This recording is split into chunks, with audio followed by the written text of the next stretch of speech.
కలిగిన మీ మాటలను మేము ధ్యానిస్తూ ఉన్నాం. వాటి ద్వారా మమ్మల్ని బలపరచండి, ధైర్యపరచండి. వాటి ప్రకారమై నడుచున్నట్లుగా, జీవించినట్లుగా ఈ కృపా సహాయం మాకు అనుగ్రహించి మీరే మహిమ, ఘనత, ప్రభావాలు పొందమని యేసుక్రీస్తు నామమున ప్రార్థన అడిగి వేడుకొనుచున్నాము తండ్రి, ఆమేన్. మంచిది పుల్లారా. 109వ కీర్తన. ఇక్కడున్న కొన్ని మాటలను చదువుకొని మనం ఇందాక చదివిన ధ్యానవాక్యంలో ముందుకు కొనసాగిపోదాం. 109వ కీర్తన మొదటి వచనంలో దావీదు వారు అంటారు, నా స్తుతికి కారణభూతుడవు దేవా. ఆయన అన్నాడు పుల్లారా, నేను ఇప్పుడు స్తుతిస్తున్నానంటే, నేను ఇప్పుడు ఘనపరుస్తున్నానంటే, మీ నామమును మహిమ పరుస్తున్నానంటే దానికి కారణము నీవే అని దావీదు వారు చెప్పారు. అందుకనే మనసారా ఆయన అన్నాడు, నా స్తుతికి కారణభూతుడవు నీవే, కావున నీవు మౌనంగా ఉండవద్దు అంటున్నాడు. అంటే ఏ పరిస్థితుల్లో దావీదు వారు ఈ యొక్క మాటలు చెప్పారు అంటే, మౌనంగా ఉండవద్దు అని అన్నాడంటే, మౌనంగా ఉండవద్దు అని సంబోధించాడంటే ఖచ్చితంగా దావీదు వారు ఏదో బాధలో ఉన్నారు, ఏదో కష్టంలో ఉన్నారు, ఏదో ఇరుకులో, ఇబ్బందులో ఆయన ఉన్నాడు. కాబట్టి ఆ దేవుని యొద్ద నుంచి జవాబు లేట్ అవ్వటాన్ని బట్టి, లేకపోతే దేవుని యొద్ద నుంచి అడిగినటువంటి దానికి సమాధానం ఇంకా రాలేదు అని అనుకున్నటువంటి విధానములో దావీదు వారు అంటున్నాడు, ఇదిగో నీవు మౌనముగా ఉండవద్దు. ఇప్పుడు వరకు నేను స్తుతించానంటే, ఇప్పటి వరకు నేను నిన్ను ఘనపరిచానంటే దానికి కారణము నీవై ఉన్నావు. కావున నీవు ఏమాత్రము కూడా మౌనముగా ఉండవద్దు. ఎందుకు దావీదు వారు ఆ మాటలు చెప్పవలసి వచ్చిందని కనుక ఆలోచన చేస్తే 2వ వచనం నుంచి ఒకసారి చదవండి పుల్లారా. నన్ను చెరపవలనని భక్తిహీనులు తమ నోరు, కపటము గల తమ నోరు తెరచి ఉన్నారు.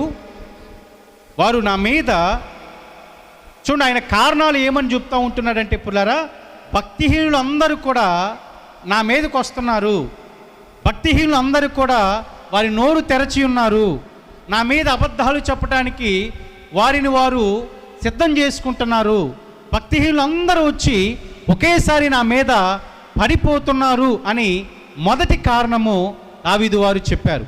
3వ వచనాన్ని కనుక మనం చూస్తే, నన్ను చుట్టుకొని నా మీద అదిగో మరలా ఏం చేస్తున్నారంట, ద్వేషపు మాటలు మాట్లాడుతూ ఉన్నారు.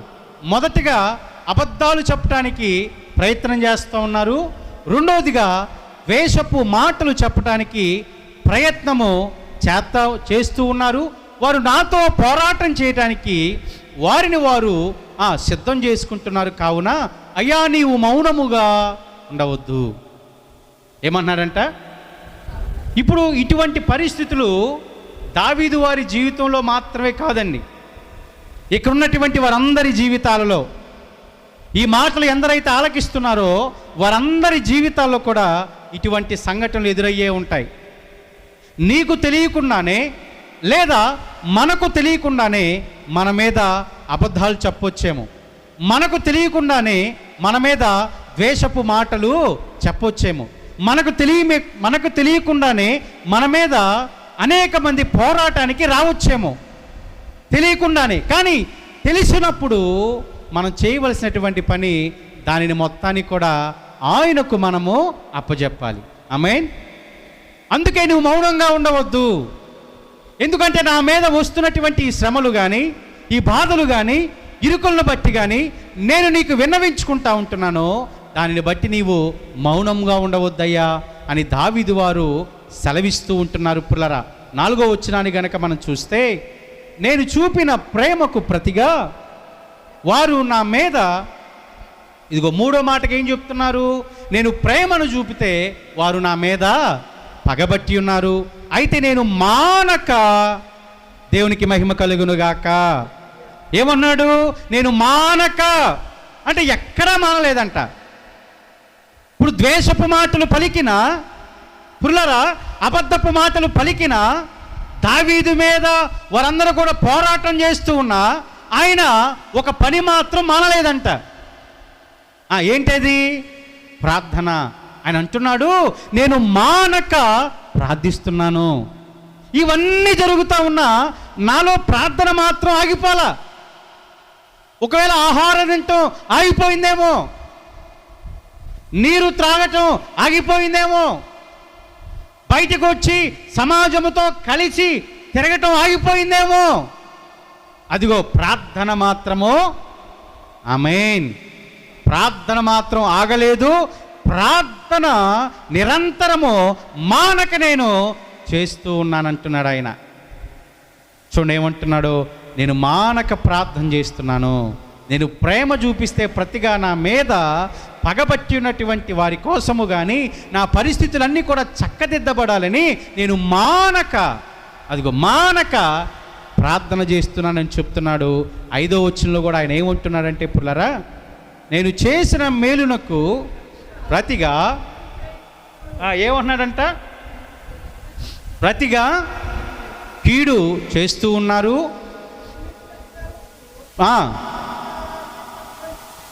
చూడండి 4వ వచనం 5వ వచనం ఒకేలాగుంది కదా పుల్లరా. ప్రేమకు ప్రతిగా పగబట్టి ఉన్నారు, ప్రేమకు ప్రతిగా మేలుకు ప్రతిగా కీడు చేస్తూ ఉన్నారు, చూపిన ప్రేమకు ప్రతిగా నా మీద ద్వేషాన్ని ఉంచుతూ ఉన్నాడు అనేటటువంటి మాట ఆయన ప్రస్తావించాడు, వాడాడు. అయినను వీటన్నిటిని బట్టి ఆయన కృంగిపోకుండా మానక ఏం చేశాడంటే ప్రార్థించాడు. మానక ప్రార్థన చేస్తానే ఉంటున్నాడు. 6వ వచనం అంటున్నాడు, భక్తిహీనుని అధికారిగా నుంచుము. సరే, అక్కడ దాకా మనకు అవసరం లేదు, కానీ 5వ వచనాన్ని బేస్ చేసుకొని 5వ వచనం వరకు మనం బేస్ చేసుకొని కొన్ని శ్రేష్టమైనటువంటి మాటలు మనం ధ్యానం చేద్దాం పుల్లరా. ఇప్పుడు జాగ్రత్తగా ఆలకించండి. ఇప్పుడు దావీదు వారి మీద చూడండి పుల్లరా, కపటము గల నోరు తెరచి ఉన్నది. 2వది, అబద్ధములు చెప్పేటటువంటి వారు సిద్ధమైపోయారు.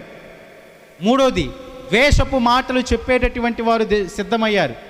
4వది, ఆయన మీద పోరాటం చేయడానికి అనేక మంది సిద్ధమయ్యారు. 5వది, ప్రేమకు ప్రతిగా ఆయన మీద అనేక మంది పగ చూపుతూ ఉన్నారు. 6వది, మేలునకు ప్రతిగా ఆయనకు కీడు చేస్తూ ఉన్నాడు. 7వది, ప్రేమకు ప్రతిగా ఆయన మీద ద్వేషాన్ని ఉంచుతూ ఉన్నాడు. ఇప్పుడు 7 వ్యతిరేకమైనటువంటి పనులు దావీదు చుట్టూరు ఉన్నాయి కదా పుల్లారా. అంటే ఇప్పుడు ఒకటి పోతే ఒకటి వచ్చేసింది. సరే, అబద్ధాలు చెప్పేవాళ్ళు ఆగిపోయారు అనుకునే లోపే ద్వేషపు మాటలు మాట్లాడే వాళ్ళు వచ్చేస్తున్నారంట. సరే, ద్వేషపు మాటలు మాట్లాడు కూడా ఆగిపోయినాయి. అది అయిపోయేలోకే కొంతమంది వచ్చి ఆయన మీద, అంటే ఒకటి ఆగిపోయి ఒకటి అయిపోయి ఇక నేను ప్రశాంతంగా ఉన్నాను, దేవుడు నాకు మంచి ప్రశాంతతనిచ్చారు అని అనుకునే లోపే ఈ 7 ఏదో ఒకటి వచ్చి దావీదు వారిని చుట్టుముడుతా ఉన్నది. అది దావీదు యొక్క ప్రజెంట్ సిట్యువేషన్ పుల్లారా. ఇప్పుడు ఒకటి వస్తేనే మనం ఎంత అల్లాడిపోతున్నాం కదా, ఒక ప్రభావమే మన మీదకి వస్తే మనం చాలా బాధపడిపోతున్నాం కదా. మరి ఈ 7 ప్రభావాలు మరి ఒకేసారి దావీదు వారి మీదకి వచ్చినాయి. ఈ 7 అననుకూల పరిస్థితులు ఒకేసారి దావీదు వారి మీదకి వచ్చినాయి. మరి వాటిని ఆయన ఎలాగ జయించాడంటే ఆయనే చెప్తున్నాడు కదా పుల్లరా. ఆయన ఎలాగ జయించాడంటే మానక, అందరు చెప్పండి పుల్లరా, మానక ఏం చేశాడంట ఆయన అంటే మానక ప్రార్థన చేశాడు. కాబట్టి ఈ ఒకటొకటిగా వస్తున్నటువంటి పరిస్థితులన్నిటి మీద దావీదు వారు జయించారు. దావీదు వారికి జయం వచ్చింది కాబట్టి ఆయన బిగినింగ్లో అన్నాడు, నా స్తుతికి కారణభూతుడగు దేవా అని. ఈ 7 పరిస్థితుల నుంచి ఆయన విడిపించబడ్డాడు. కాబట్టి ఆయన అంటున్నాడు, నా స్తుతికి నీవే కారణభూతి. 7 పరిస్థితులు ఒకటొకటిగా వచ్చినా, ఒకేసారిగా వచ్చినా, ఇదిగో నేను మానక ప్రార్థన చేయటాన్ని బట్టి ఆ పరిస్థితులు నా యొద్ద నుంచి, కుటుంబం యొద్ద నుంచి, బిడ్డల యొద్ద నుంచి దూరపరిచావు కాబట్టి నేను స్తుతిస్తున్నాను, ఘనపరుస్తున్నాను, ప్రార్థన చేస్తున్నాను, మానక ప్రార్థన చేస్తున్నాను. ఇక మీదట కూడా అయ్యా నీవు ఊరకనే ఉండకుండా ఇప్పటివరకు ఏ కృప చూపావో అదే కృపతో నన్ను బలపరచుమని దావీదు వారు నిరంతరం కూడా ప్రార్థన చేస్తూ ఉన్నాడు. ఆమేన్. మనకందరికీ తెలిసినటువంటి ఒక సంఘటన దావీదు వారి జీవితంలో, దావీదు వారిని సౌలు గారు ఏం చేస్తూ ఉన్నారంట? తరుముతూ ఉన్నారు. దేనికోసం? చంపటానికి. దేనికోసం అంటండి? చంపటానికి. అదంతా కూడా మనకు తెలిసి పిల్లరా. నేను ఆ విధానం జోలికి నేను ఇప్పుడు వెళ్ళను, కానీ ఈ యొక్క సౌలు గారు దావీదు వారిని తరిమేటటువంటి ప్రాసెస్లో దావీదు వారు ఒకరి యొద్దకు వెళ్ళి శరణు కోరినట్లుగా మనం ఇందాక వాక్య ధ్యానంలో పాస్టర్ గారు చదివించిన దాంట్లో మనం చూసాం. ఒక్కసారి ఆ యొక్క వచనాల యొద్దకు మనం వచ్చేద్దాం పుల్లారా. సమూయేలు మొదటి గ్రంథము 19వ అధ్యాయము 18వ వచనం నుంచి 24వ వచనం వరకు మనము లేఖనాల్ని ధ్యానం చేసుకుందాం. ఇక్కడే ఉండండి, ఇంకా వేరే వచనం జోలికి మనం వెళ్ళాం. 18వ వచనం నుంచి 24వ వచనం వరకు మనం ధ్యానం చేద్దాం. అలాగున దావీదు తప్పించుకొని పారిపోయి రామాలోనున్న సమూయేలు నొద్దకు వచ్చి, చూడండి పుల్లరా, ఆ పరిస్థితులన్నీ కూడా మనకు తెలిసినాయి కదా. దావీదుకు ఘనత రావటాన్ని బట్టి, దావీదునకు మంచి పేరు రావటాన్ని బట్టి సౌలు గారు, రాజుగారు ఏం చేశారంటే దావీదు మీద పగబట్టాడు.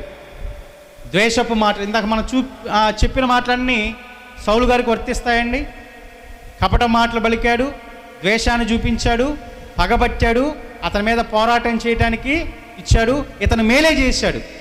ఫిలిస్తీన్ల మీద గెలిచింది ఎవరు? గెలిపించింది ఎవరు? దేవుడు దావీదు ద్వారా గెలిపించారు. ఆమేన్. ఇప్పుడు రాజుగారికి మేలు జరిగిందా లేదా? ఇశ్రాయేలు జనాభాకి అందరికి మేలు జరిగిందా లేదా? ఆయన మేలునకు ప్రతిగా ఆయన ఏం చేశాడు? కీడు చేయాలని చూశాడు. ప్రేమకు ప్రతిగా సౌలు ఏం చేయాలని చూశాడు? కీడు చేయాలని చూశాడు. ద్వేషాన్ని ప్రదర్శించాడు. కాబట్టి ఇప్పుడు అతన్ని చంపాలి అని అనుకుంటా ఉన్నప్పుడు పుల్లారా గమనించండి, ఇక్కడ దావీదు తప్పించుకొని రామా దగ్గరికి వెళ్ళాడు. ఆమేన్. ఎందుకు రామా దగ్గరికి వెళ్ళాడంటే, రామాలో ప్రవక్త అయినటువంటి సమూయేలు గారి యొక్క గృహం ఉంది. దేవునికి మహిమ కలుగును గాక. ఎవరి గృహం ఉందంటే అక్కడ? సమూయేలు గారి గృహం ఉందండి అక్కడ. ఇప్పుడు దావీదు వారిని అభిషేకించింది ఎవరు? దేవుడు సమూయేలు గారి ద్వారానే అభిషేకించాడు. సౌలు గారిని అభిషేకించింది ఎవరు? సమూయేలు గారి ద్వారానే. ఇప్పుడు సమూయేలు వీరిద్దరిని అభిషేకించాడు. ఇద్దరిని అభిషేకించినప్పుడు ఒక మనిషి ఏమో ఒక దారిలో వెళ్తున్నాడు పుల్లరా, ఒక మనిషి ఏమో మరొక దారిలో వెళ్తా ఉన్నాడు. అభిషేకం ఒకటేనా వేరా? ఒకటే. ఆమేన్. అభిషేకం మనుషులకు వేరుగా ఉండదు పుల్లరా, అభిషేకము ఒక్కటే. ఆమేన్.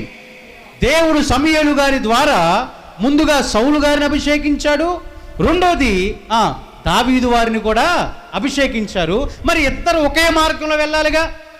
క్రీస్తు మార్గం ఒకటే, దేవుని మార్గం ఒకటే. దేవుని యొక్క తలంపులు అందరి మీద ఒకేలాగా ఉంటాయి, అందరూ మంచిగా ఉండాలని ఉంటాయి. కానీ మనుషులు విచిత్రమైనటువంటి వాటిని కల్పించుకోవటాన్ని బట్టి వారికి నచ్చినటువంటి మార్గములను ఎంచుకుంటా ఉన్నారు. ఇక్కడ ఇద్దరు ఒక పక్క చెప్పుకోవాలంటే సమూయేలుని మన నాయకుడు అనుకుందాం, వీరిద్దరూ సమూయేలు శిష్యులు అనుకుందాం మనం. ఇప్పుడు నాయకుడు ఇద్దరిని తయారు చేశాడు. ఇద్దరు ఒకే మార్గములో వెళ్ళాల్సింది పోయి ఒకడేమో ఒక మార్గాన్ని ఎంచుకున్నాడు, మరొక మనుషుడేమో మరొక మార్గాన్ని ఎంచుకున్నాడు. ఈ మాటలు విన్నప్పుడు సమూయేలు గారికి బాధ కలిగిద్దా లేదా? ఏ రూపంలో కలగొచ్చండి? అరే నేనే కదా అభిషేకించింది, దేవుడు వీరిద్దరిని అభిషేకించమన్నాడు కదా, వీరిద్దరు నేను అభిషేకించాను, ఇద్దరు మంచి మార్గములో నడుస్తారు అని అనుకున్నాను. కానీ వీరిద్దరేంటి ఒకే క్రమంలో, అంటే ఇద్దరంటే ఒకడేమో ఒక క్రమంలోకి వెళ్ళిపోయారు, ఒకనేమో మంచి క్రమంలో ఉన్నారనేటటువంటి బాధ ఖచ్చితంగా సమూయేలు గారికి కలుగుతుంది. ఇప్పుడు సమూయేలు గారికే ఈ బాధ కలిగినప్పుడు అసలు చెప్పినటువంటి దేవునికి బాధ కలగదంటారా? అయ్యా నువ్వు వెళ్ళి వాళ్ళిద్దరిని అభిషేకించు అని దేవుడు చెప్పాడు. మరి దేవునికి బాధ ఉన్నదా పుల్లరా? దేవునికి బాధ ఉన్నది. ఎందుకు ఉండిద్దంటే ఒక మనుషుడేమో అభిషేకించబడిన వారిద్దరిలో ఒక మనుషుడేమో మేలు చేస్తా ఉన్నాడు, ఒక మనుషుడేమో కీడు చేస్తా ఉన్నాడు. ఒక మనిషి ఏమో ప్రేమగా మంచిగా ఉన్నాడు, ఒక మనిషి ఏమో ఎలాగున్నాడంటే పుల్లరా ద్వేషముగా ఉన్నాడు, పగతో ఉన్నాడు. మరి అభిషేకం ఇద్దరి మీదకి వచ్చింది. ఆమేన్. ఇద్దరు అభిషేకించబడ్డారు. కానీ ఏమైపోయింది దేవుని యొక్క మార్గము? ఏమైపోయింది క్రీస్తు ప్రేమ? ఏమైపోయింది వాక్యము యొక్క ఆదరణ? ఏమైపోయిందంటే ఒక మనిషిలోనికి వేరే విద్వేషము రావటాన్ని బట్టి, దురాత్మ రావటాన్ని బట్టి అతను నడవాల్సినటువంటి మార్గములో నుంచి నడవకుండా తప్పిపోయి వేరొక మార్గములోనికి వెళ్ళిపోవాల్సి వచ్చింది. అది గమనించాడు దావీదు. ఓహో, పరిస్థితి ఇలాగైపోయింది, నాకు వ్యతిరేకం కాబోతా ఉంది, నాకేమాత్రము రానున్న దినాల్లో అనుకూలత లేదు, దొరికేనో చంపేస్తాడు, అందులో డౌట్ లేదు. ఓ పక్క యోనాతాను ప్రయత్నం చేస్తూ ఉన్నాడు, సౌలు కుమారుడు. ఎందుకని? తప్పించబడాలని. ఇది వాళ్ళిద్దరు స్నేహితులు, దావీదు యోనాతాను ఇద్దరు కూడా. సౌలు గారి కుమారుడైన యోనాతాను దావీదు ఇద్దరు ప్రాణ స్నేహితులు. ఆయనేమో తప్పించాలని చూస్తూ ఉన్నాడు, కానీ తండ్రికి మాత్రం కనికరం లేదు. ఎందుకంటే దురాత్మ వచ్చేసింది కదా పుల్లరా.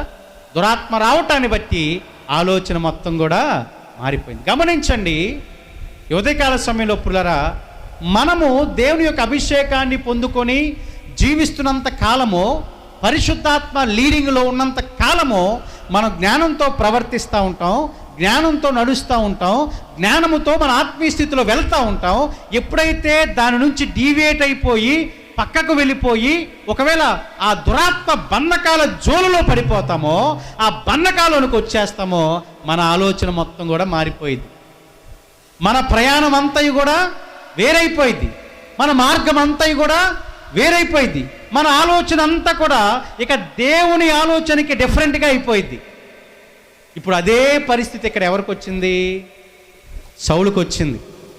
తరుముతున్నాడు, చంపాలని తరుగుతూ ఉన్నాడు, వేరైపోయాడు కాబట్టి తరుముతూ ఉన్నాడు.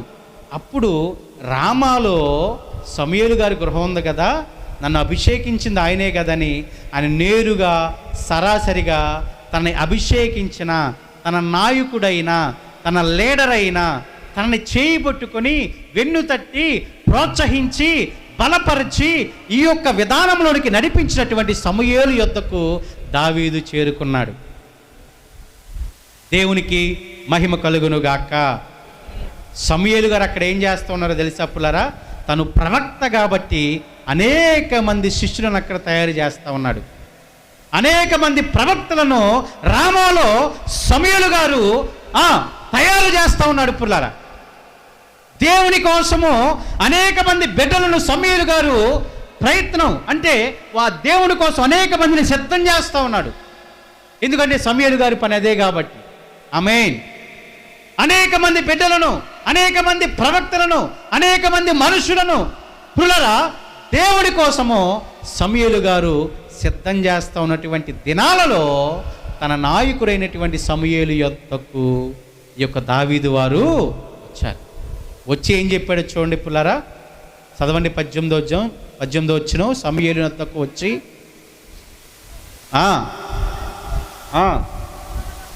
రామాలోనున్న సమూయేలు యొద్దకు వచ్చి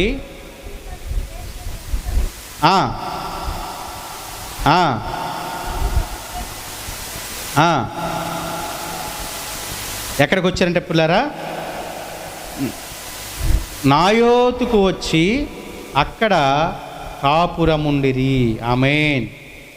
దేవునికి మహిమ కలుగునుగాక. ఎక్కడికి వచ్చారంటే పిల్లలు వారిద్దరూ కలిసి వచ్చే ముందు ఆయన ఏం చెప్పాడు?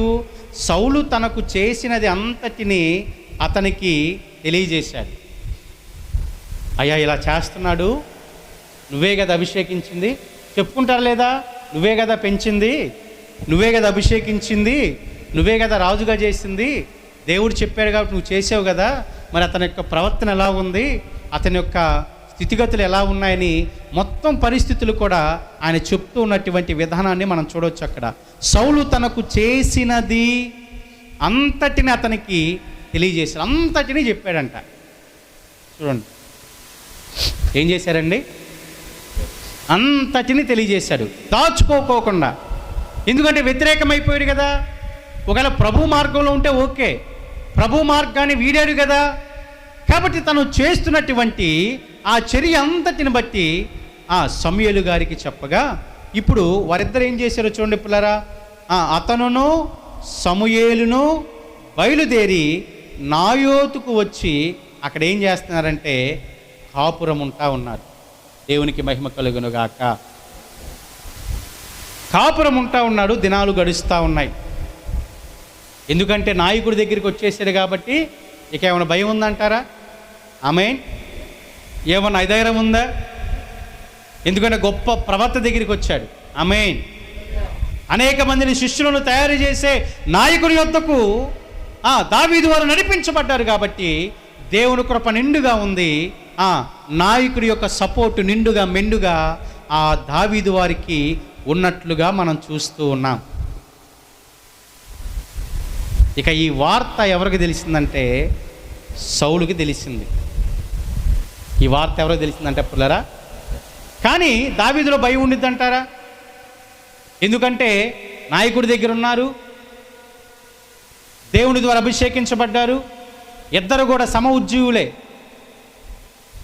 సమూయేలు గారు గొప్ప వ్యక్తి, దావీదు వారు కూడా గొప్ప వ్యక్తి. ఇద్దరు ఒకే చోట ఉన్నారు. పుడితే గిడితే శత్రువులకు భయం పుట్టాలి. ఆమేన్. అపవాదికే భయం కలగాలి.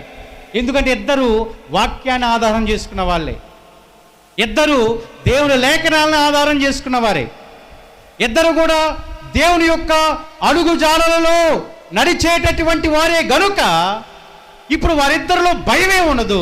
వారిద్దరు ఒకే చోట ఉంటే మాత్రం శత్రువులకు భయమే, అపవాదికి భయమే. సౌలైనా లేకపోతే ఇంకా ఎవరైనా సరే వారి ఇరువును బట్టి భయపడాల్సిందే.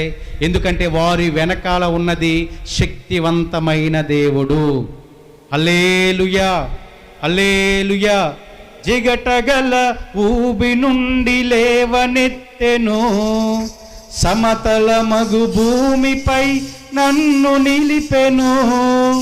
జిగటగల ఊబి నుండి లేవనెత్తెను, సమతల మగు భూమిపై నన్ను నిలిపెను.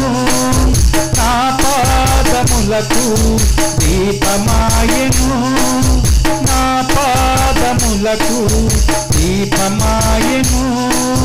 సత్యమైన మార్గములో నడుపుచుండెను, సత్యమైన మార్గములో నడుపుచుండెను. నీ వాక్యం అందరం కలిసి స్వరమెత్తి పాడదాం పిల్లరా.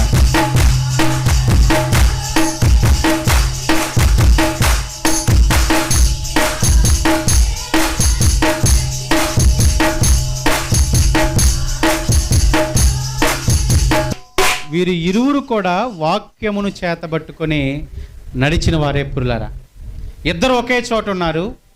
దేవుని కొర బలముగా వారి ఇరువురు కూడా ఆవరించింది.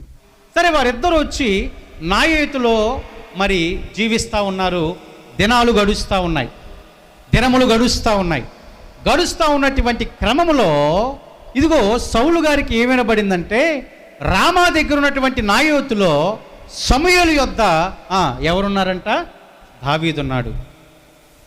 సమూయేలు యొద్ద దావీదు ఉన్నాడు అని సౌలునకు తెలిసినప్పుడు ఈ సౌలు ఏం చేశారంటే కొంతమంది దూతలను పంపించాడు. ఇప్పుడు సౌలు గారు చూడండి, సౌలు గారి యొక్క వ్యక్తిగత ఆలోచన ఎలాగుందంటే, ఇదిగో ఆయన నాయకుడి దగ్గర ఉన్నాడు అని మర్చిపోయాడు. నన్ను అభిషేకించిన నాయకుడైనటువంటి లేదా దైవజనుడైనటువంటి సమూయేలు యొద్ద ఉన్నాడు. ఆయన నాకు గురువు కదా, ఆయన నన్ను నడిపించిన నాయకుడి కదా, దేవుని ద్వారా ఆయన ద్వారా నేను అభిషేకించబడ్డాను కదా అని మర్చిపోయాడు. ఎందుకంటే సమూయేలు కూడా సౌలుకి మేలే చేశాడు. సమూయేలు గారి మీద కూడా ఈయన ద్వేషంగానే అదంతా మర్చిపోయి ఇప్పుడు ఏం చేశాడంట? దూతలను పంపించాడు. ఎందుకోసం? దావీదుని పట్టుకొని తీసుకురావటానికి.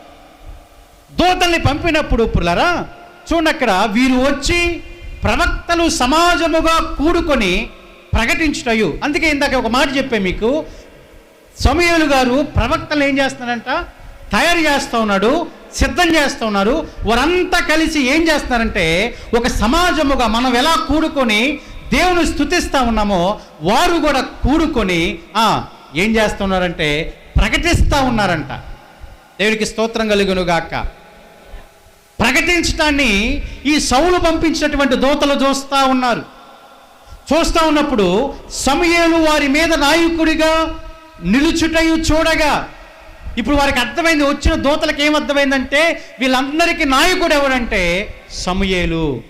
అది ఎవరు చూశారు? ఆ సిట్యువేషన్ని ఎవరు చూశారంటే పుల్లరా, పంపబడినటువంటి సౌలు దూతలు చూశారు. వీరు ఎప్పుడైతే ప్రకటిస్తూ ఉన్నారో, వీరు ఎప్పుడైతే దేవుని నామాన్ని స్తుతిస్తూ ఉన్నారో, దేవుని నామాన్ని బహుగనగా ఈ యొక్క ప్రవక్తలందరూ కలిసి గణపరుస్తూ ఉంటున్నారో, ఈ సిట్యువేషన్ చూస్తున్నటువంటి సౌలు గారి దూతల మీదకి పుల్లర గమనించండి, వారి మీదకి కూడా దేవుని ఆత్మ వచ్చింది గనక వారు కూడా ప్రకటించడం మొదలుపెట్టారు.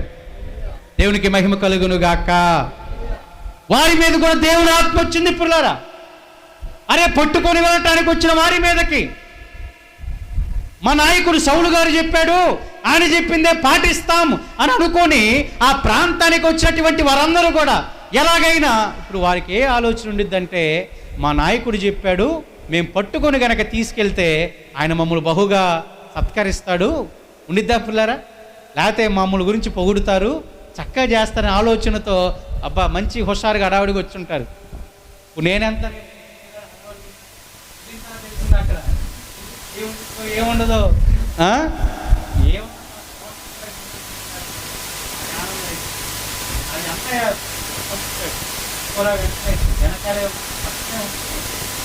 చెప్పేసరికి నాకు ఆనందం అవుతుంది. రేపు ఎవరైతే నేను దైవజన్ అంటే అందరూ ఆదరిస్తారు కదా. ఆ ఊళ్ళో అంతా మన మనలాంటి గ్రామం అయితే చక్కగా నన్ను కూడా ఆదరిస్తారు. వాడికి డ్రాప్ అవుట్ అయిన వాళ్ళు కూడా మంచి బళ్ళు చేర్చుకోవచ్చు. ఇప్పుడు వచ్చిన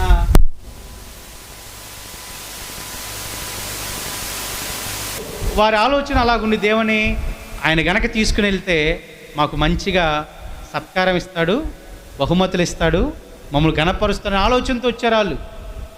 వచ్చి ఎప్పుడైతే అక్కడ దేవుని నామాన్ని ప్రకటించడాన్ని చూశారో, బలమైనటువంటి దేవుని నామము నాయకుడైనటువంటి సమూయేలు గారి ఆధ్వర్యంలో ప్రకటించబడతా ఉంటుందో, వారందరూ ప్రకటిస్తాన్ని చూసినప్పుడు దేవుని ఆత్మ ఆ దూతల మీదకి వచ్చింది కాబట్టి వారు కూడా ఏం చేశారంట? ప్రకటించటము మొదలుపెట్టారు. మొదలుపెట్టినప్పుడు ఆ వర్తమానం సౌలు గారికి వెళ్ళిపోయింది.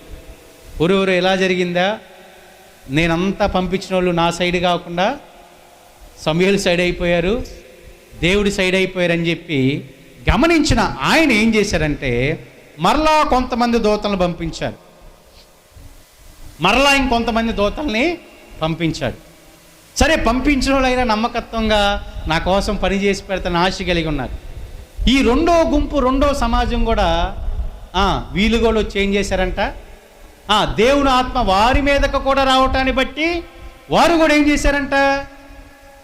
ప్రకటించడం మొదలుపెట్టారు. వీళ్ళు ఇంకా తెలియగల వాళ్ళు అయి ఉంటారు. ఒరే, ఫస్ట్ వాళ్ళు అంతా కూడా చేయలేకపోయారు, అమ్మయ్య మంచి సమయం మనకు వచ్చింది, ఇప్పుడు గనక మనం దావీదుని తీసుకెళ్ళిపోతే, ఇదిగో ఫస్ట్ వాళ్ళు తీసుకెళ్ళిపోయారు కాబట్టి రాజుగారు ఇంకా మన బలపరుస్తాడు, రాజుగారు మన గొప్ప చేస్తారు అనే ఆలోచనతో వచ్చి ఉంటారు. ఆ ఆలోచన ఆనందం అంతా కూడా ఆవిరైపోయింది. వీళ్ళు రావటంతోనే ఏం చేస్తాం మొదలుపెట్టారంటే పిల్లరా, మరలా ప్రకటన చేయటము మొదలుపెట్టినట్లుగా లేఖనాల ద్వారా మనం చూస్తున్నాం. సరే, ముచ్చటగా 2 సార్లు అయిపోయింది. 3వసారి ప్రయత్నం చేద్దామని సౌలు 3వసారి కూడా ప్రయత్నం చేశారు. 3వసారి కూడా వచ్చిన దూతలందరూ కూడా ఏం చేయటం మొదలుపెట్టారంట? ప్రకటించడం మొదలుపెట్టారు. చూడండి, దేవుని పక్షమై నిలిచినటువంటి వారికి, మానక అనుదినము ప్రార్థన చేసేవారికి అమ్మా దేవుని కృప ఎప్పటికీ కూడా కాపుదల ఉంటానే ఉంటుంది. చూడండి పిల్లలు, ఒక్క గుంపు వచ్చారు, వాళ్ళు తీసుకెళ్ళవచ్చు, కానీ దేవుని కృప ఆవరించింది కాబట్టి వారు తీసుకుని వెళ్ళలేకపోయారు. రెండో గుంపు వచ్చారు, అదే దేవుని కృప ఉంది కాబట్టి తీసుకుని వెళ్ళలేకపోయారు. మూడో గుంపు వచ్చారు, అదే దేవుని కృప కంటిన్యూ అయింది కాబట్టి తీసుకెళ్ళలేకపోయారు. ఇదే దేవుని కృప మానక ప్రార్థన చేస్తున్నా పుల్లరా మనందరికీ కూడా అదే కృప అనుగ్రహించబడింది. కాబట్టి ఎవరు, ఏ గుంపు, ఏ సమూహము, ఏ అపవాది, ఏ చీకటి కూడా మనల్ని ఏం చేయలేదు అని మనం నమ్మాలి. ఏమీ చేయలేదు పుల్లరా. ఎందుకంటే దేవుని కృప మనని ఆవరించినంత కాలము, ఆయన కృప మనతో ఉన్నంత కాలము, గుంపులు గుంపులుగా వచ్చినా, మొదటి గుంపే వచ్చినా, రెండో గుంపే వచ్చినా, మూడవ గుంపే వచ్చినా వారు కూడా మన దారిలోనికే రావాలి, కానీ మనం వారి దారిలోకి వెళ్ళేది లేనే. దేవునికి మహిమ కలుగును గాక. మొదటి గుంపైనా, రెండో గుంపైనా, మూడో గుంపైనా వారైనా ఇదే దారి. వారు కూడా మనము ఏ దేవుని ఆరాధిస్తున్నామో, ఏ దేవుని స్తుతిస్తున్నామో, గణపరుస్తున్నామో, పిల్లరా ప్రకటిస్తున్నామో అదే దారిలోనికి రావాలి తప్ప మనము వారి దారిలోనికి వెళ్ళే అవకాశాలు లేనే. ఎందుకంటే దేవుని కృప మనల్ని ఆవరించింది. సౌలుకి సీన్ అర్థమైపోయి ఇక ఏళ్ళతో పని కాదని ఆయనే రావటం సిద్ధం చేస్తున్నాడు. ఇక లేదు, పని లేదు, నేనే రావాలనుకున్నాడు. 22 వచ్చినాను ఒకసారి చూడండి పుల్లారా. కడసారి తానే రామాకు పోయి ఎక్కడ దగ్గరికి వచ్చాడంట పుల్లారా? బావి దగ్గరకు వచ్చాడంట. సమూయేలును దావీదును ఎక్కడ ఉన్నారని అడుగగా అదిగో వచ్చే దారిలో అడిగారు ఒక మనుషుల్ని, ఫలానా సమూయేలు ఎక్కడున్నాడయ్యా, ఫలానా దావీదు ఎక్కడున్నారు, మీ ఊరే కదా, ఎక్కడున్నప్పుడు ఆయన అడ్రస్ చెప్పాడు. అడ్రస్ చెప్పినప్పుడు ఇదిగో అతను రామా దగ్గర ఉన్నటువంటి నాయోతునకు రావటానికి సిద్ధమయ్యాడు. ఎవరు? సౌలు గారు. ఇందాక ముగ్గురు వచ్చారు చూశారు, ముగ్గురు గుంపులు. ఆ ముగ్గురు గుంపులు వచ్చి చూచిన తర్వాత దేవుణ్ణి ప్రకటించడం మొదలుపెట్టారు. కానీ సౌలు పరిస్థితి ఏంటంటే పుల్లారా, ఎప్పుడైతే అడ్రస్ కనుక్కున్నాడో, ఎక్కడ ఫైండ్ అవుట్ చేశాడు, సేకు దగ్గర ఉన్నటువంటి గొప్ప బావి దగ్గర అతనికి అడ్రస్ తెలిసింది. పలానా గొంతులో పలానా సందులో వాళ్ళిద్దరు ఉన్నారు, అక్కడికి వెళ్ళు అని తెలిసినప్పుడు అక్కడికి రావటానికి ఆ యొక్క సౌలు గారు ప్రయత్నం చేశారు. కాబట్టి ఎప్పుడైతే ప్రయత్నం మొదలుపెట్టాడో, ప్రయత్నము మొదలుపెట్టినటువంటి మొదటి సమయం నుంచే సౌలు కూడా ప్రకటించడం ప్రారంభం చేశాడంట. ఆమేన్. ఈ ముగ్గురు గుంపు వాళ్ళు వచ్చి చూసిన తర్వాత ఏం చేశారు? దేవుని ప్రకటించడం, స్తుతించడం మొదలుపెట్టారు. కానీ ఎప్పటికైతే సౌలు గారికి అడ్రస్ తెలిసిందో, ఎప్పుడైతే సౌలు గారు వారిద్దరు అక్కడ ఉన్నారని తెలుసుకున్నారో, చూడండి అక్కడ రాయబడుతున్న మాట 23వ వచనంలో, అతడు రామా దగ్గరనున్న నాయోతునకు రాగా దేవుని ఆత్మ అతని మీదకి వచ్చెను గనక అతడు ప్రయాణము చేయుచు రామా దగ్గరనున్న నాయోతు వరకు వచ్చు వరకు ప్రకటిస్తున్నాడు. ఆమేన్. అతను ఇంకా రాలా, అతను ఇంకా చూడలా, అక్కడ పరిస్థితి చూడలా, అక్కడ గణపరచబట్టం చూడలా. వచ్చిన గుంపంతా చూసిన తర్వాత దేవుని స్తుతిస్తే, గణపరిస్తే, ప్రకటిస్తే, ఈ సౌలు గారు మాత్రము ఆ బావి దగ్గర ప్రయాణాన్ని మొదలుపెట్టిన మొదటి సమయం నుంచి ఆ ప్రాంతానికి వచ్చేలోపు ప్రకటిస్తూనే వచ్చాడంట. వచ్చిన ఉద్దేశం ఆయన చంపాలి, వచ్చిన ఉద్దేశం దావీదును తీసుకుని వెళ్ళాలి, వచ్చిన ఉద్దేశం ఎలాగైనా ఇబ్బంది పెట్టాలి. ఎవరిని? సమూయేలుని, రెండోది దావీదుని. అయితే దేవుని ప్లాన్ అంతా మారిపోయింది, దేవుని యొక్క స్థితి అంతా మారిపోయింది. అంటే దేవుడు కనిపించిన పద్ధతి అంతా మారిపోయింది. అంటే ఇతనికి ఏదైతే అనుకూలం అవ్వాలి అనుకున్నాడో అంతా వ్యతిరేకమైపోయింది. ఈ మధ్య కాలంలో ఒక పాట వచ్చింది కదా పిల్లల, కథ మొత్తం కూడా దేవుడు ఏం చేశాడంట? కథని ఆమేన్ ఇప్పుడు సౌలు కథ ఒకలాగుంటే ఆ కథని దేవుడు ఏం చేశాడంట? దేవునికి మహిమ కలుగునుగాక. కథ మొత్తం మారిపోయింది. వాళ్ళన్నా వచ్చి దేవుణ్ణి అక్కడ పరిస్థితిని చూసిన వెంటనే స్తుతించారు. వీళ్ళు మాత్రం, ఇతను మాత్రం ప్రయాణము మొదలుపెట్టిన బావి దగ్గర నుంచే ప్రకటించడం మొదలుపెట్టాడు. అది దేవుని యొక్క గొప్పతనం ప్రియులారా. చూడండి పిల్ల, అక్కడ జరుగుతున్నటువంటి మాట ప్రకటించుచుండెను. 24వ వచనం, మరియు తీసివేసి రాత్రింబవలు దేవునికి మహిమ కలుగునుగాక. వచ్చేదారిలో ప్రకటించడం ఒక ఎత్తు అయితే, రాత్రింబగళ్ళు సమూయేలు ఎదుట సౌలు ఏం చేస్తున్నాడంట? ప్రకటిస్తూనే ఉన్నాడు. రాత్రింబగళ్ళు అంట పిల్లరా. మారిపోయింది అంతా, పరిస్థితి మారిపోయింది. ఎందుకంటే దావీదు అన్నాడు, నా స్తుతికి కారణభూతుడగు దేవా, నా పక్షం ఉన్న దేవా, నేను మానక ప్రార్థన చేస్తున్నా కాబట్టి ఇప్పుడు మొత్తం మారిపోయింది. వచ్చేదారిలోనే కాదంటే పుల్లరా, అక్కడ రాయబడుతున్న మాట, రాత్రింబగళ్ళు సమూయేలు ఎదుట ఆయన ప్రకటిస్తూ ఉన్నాడు. పైబట్ట లేనివాడై పడి ఉండెను, అందువలన సౌలును ప్రవక్తల్లోనున్నాడను సామెత.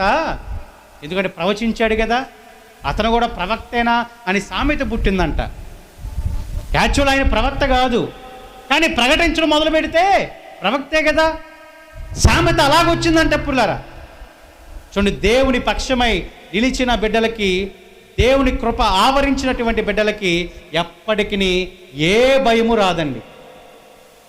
శత్రువులు ఒక్కలుగా వచ్చినా, అంటే సౌలు ఒక్కలుగా వచ్చాడు, గుంపులు గుంపులుగా వచ్చినా, ఎలాగ వచ్చినా ఆయన ఆశ్రయించిన బిడ్డలకి, మానక ప్రార్థన చేసే బిడ్డలకి ఏ విధమైన అపాయము,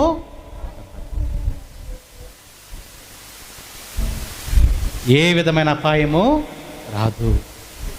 వచ్చిన వాళ్ళందరూ కూడా మోకరించాల్సిన పరిస్థితి, నాయకుడే మోకరించాల్సిన పరిస్థితి, నాయకుడే ప్రకటించాల్సిన పరిస్థితి. వచ్చిన ఉద్దేశం ఒకటైతే అక్కడ జరిగినటువంటి ఉద్దేశం మరి ఒక రకంగా ఉంది. కాబట్టి దేవుడు అద్భుతాలు చేస్తాడు. కృప ఉన్నంత కాలము అద్భుతాలే చూస్తాం.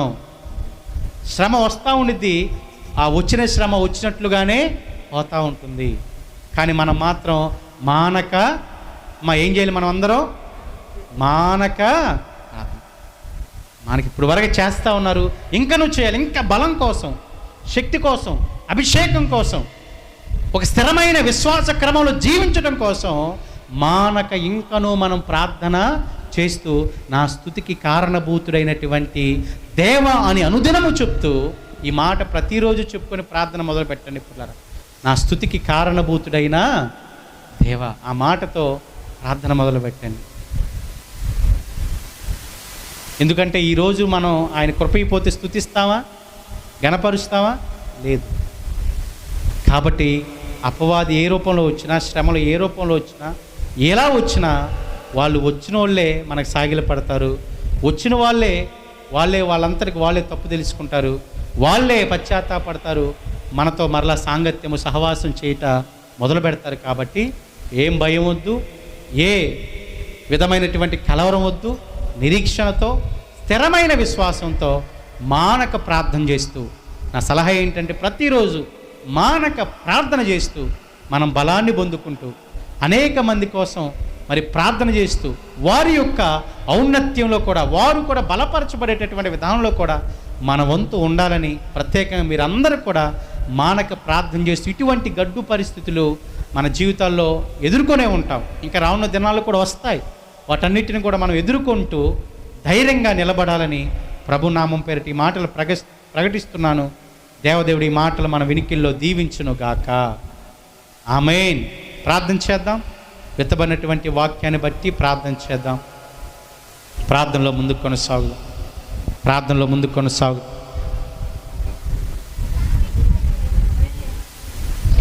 ప్రార్థనలో ముందుకు కొనసాగుదాం. విత్తబడిన వాక్యాన్ని జ్ఞాపకం చేసుకుందాం. శత్రువు నీ మీదకు వచ్చిన ఆయన కృప నేను ఆవరించినంత కాలం నీకు భయము లేదని ఆయన మనతో మాట్లాడాడు. నీకు దిగులు లేదని మనతో మాట్లాడాడు. వారు సైతముని ఎదుట సాగిలపడేటట్లుగా చేస్తారని దేవుడు నీతో నాతో మనందరితో మాట్లాడాడు. కావున అటు కృప కోసం, ధైర్యం కోసం, సహాయం కోసం మనం ప్రార్థన చేద్దాం. ప్రార్థనలో ముందుకు కొనసాగుదాం. విత్తబడిన వాక్యం నిమిత్తమై తల్లిగారు కాంతమ్మ గారు మనందరినీ ప్రార్థనలో ముందుకు నడిపిస్తారు.